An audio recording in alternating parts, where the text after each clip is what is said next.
What are the differences between overeating, binge eating, and bulimia?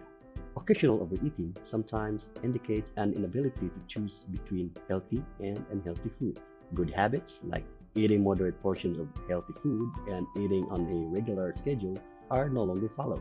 Sometimes a person overeats on junk food, while emotional overeating is when people use food to cope with emotional imbalances rather than as a means of sustenance, nutrition, and energy. Binge eating disorder happens when food is used to fill an emotional void, resulting in an addiction to food. Emotional turmoil is calmed by binge eating, although, in the long run, it breeds guilt, shame, and disgust.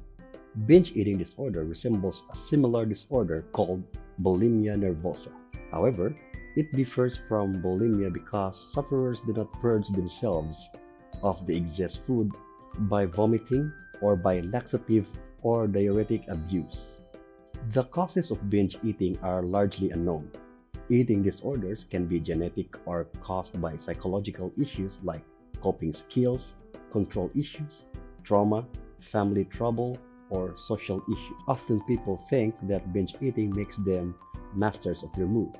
On the contrary, it is the reverse as the moods controlling them. Potent triggers for binge eating are getting overtly hungry and a feeling of deprivation and sometimes desperation. Almost half of the binge eater suffers from depression, and people who indulge in extreme forms of dieting are more prone to this disorder. And also, biological abnormalities can contribute to binge eating. The metabolism and neurotransmitters involved are being studied. It is thought that binge eating is caused by poor self-esteem.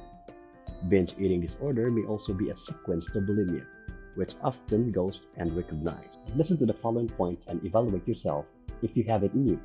Has the binge eating bug caught up with you? I hope not. If you have experienced some of all the undermentioned emotions, you require professional help for the disorder. The first sign and symptoms is overeating when stressed or in a state of emotional turmoil. Second, lingering feeling of disgust or guilt after overeating. A subconscious emotional turmoil, anxiety, loneliness, and or depression. Occasional pangs of suicidal tendency. Eating large amounts of food, even when not physically hungry. Thinking in isolation to keep out of brains of spying eye. Tendency to diet and lose weight, only to eat and gain weight again. Feelings of low self-esteem. Children and teenagers are known to have large appetites due to growing demands of their body. They should not be confused with binge eating.